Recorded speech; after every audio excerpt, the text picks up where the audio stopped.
Good morning po mga kaparming. Ayan po, nagpiprito po tayo ng tokwa.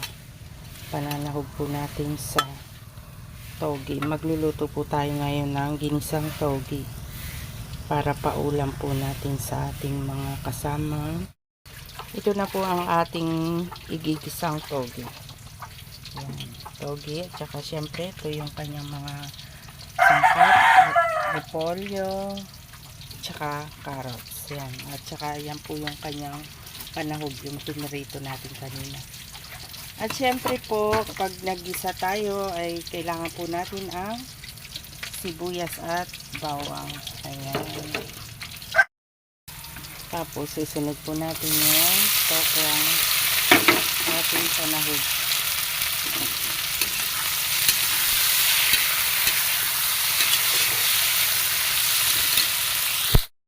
Yan, nilagyan na po natin ng timpla. Patis, nilagyan po natin ng patis yan. At saka, siyempre, lalagyan po natin ng konting magic.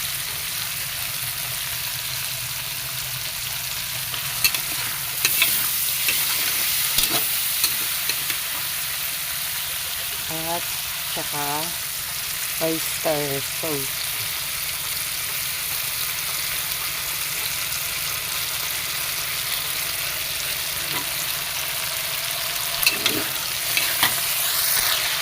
Lalagay na rin po natin yung carrot.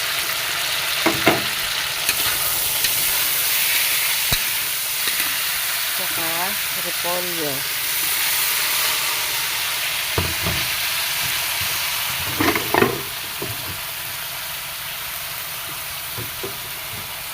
Halos sabay-sabay lang po yan kasi madali lang naman po yan lumambot.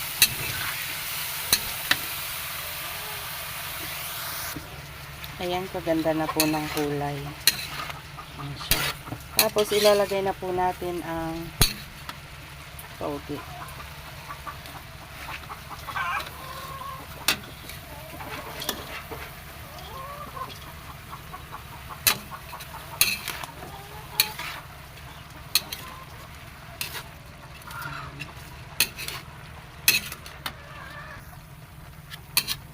Ayan.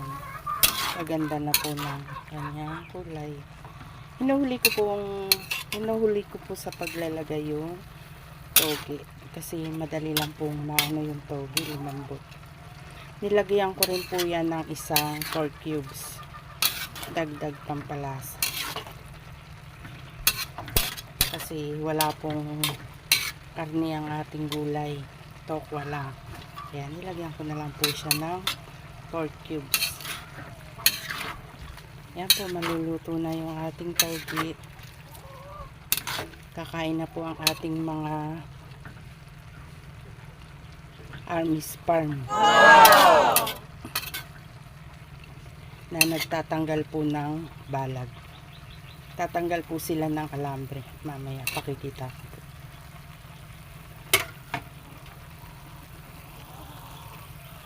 Yan, luto na po.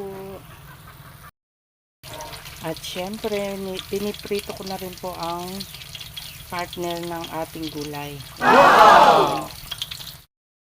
Yan, kakain na po si Kuya Andy at saka po si Dondon. Ayan, pinipiling na po ng aking abay ang aming saging indulan. Ito na po ang kanyang mga napiling. Ayan. Yan, kaganda katataba. Wow! Lagi na. Ayan, pumutok na po siya sa sobrang taba.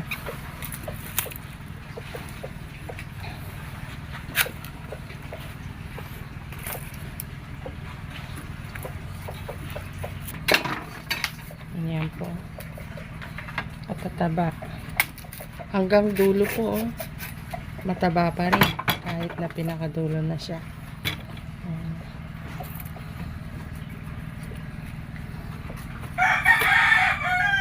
Oh. At ngayon, pakikita ko naman po sa inyo ang aming napitas pong kamatis. Ayan. Ito po yung napitas namin kamatis. medyo marami-rami na po ang aming nakuha.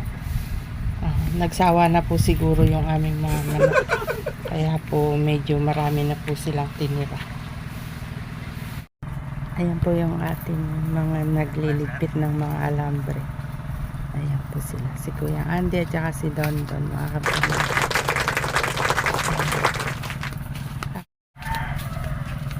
Ayan, ganyan po magligpit ng alambre sa balag. Nirorolyo po nila.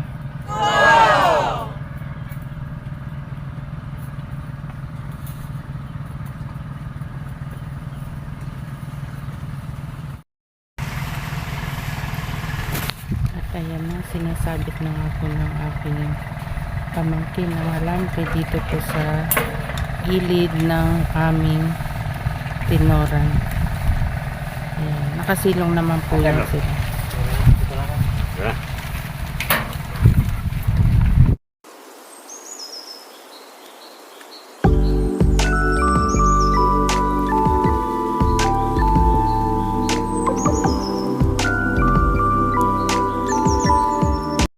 At ayan na nga po ang mga nakuhang alambre dito sa balag.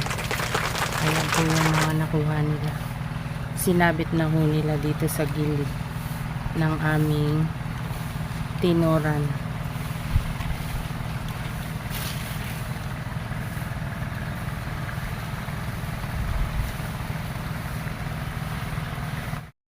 Ayan, pagkatapos po ng alambre, yan, mga buho naman po ang kanilang tinatanggal.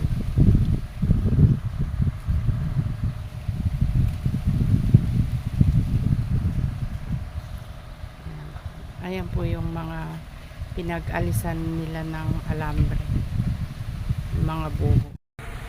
Ayan po, nagtatanggal po sila ng alambre sa kawayan. Saka po nila hinahakot yung kawayan.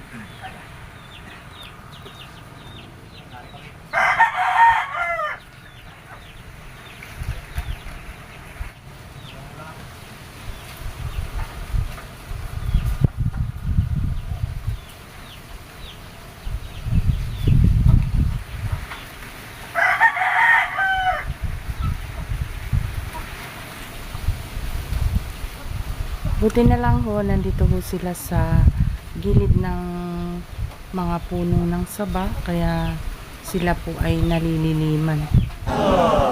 Nakasilong po sila sa saging saba. Ayan po.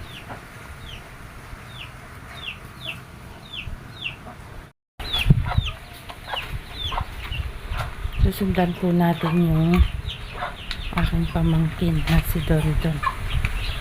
Titingnan po natin yung kanyang mga tinambak na kawayan. Ito yung kanilang pasan-pasan kaninang kawayan. No? Haba. Ayan, wala na hong kawayan na nakatayo dito sa bungad ng ating halaman. Ayan, ito po yung buho at saka kawayan.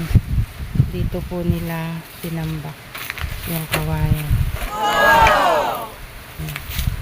Saka ito naman ho yung buho.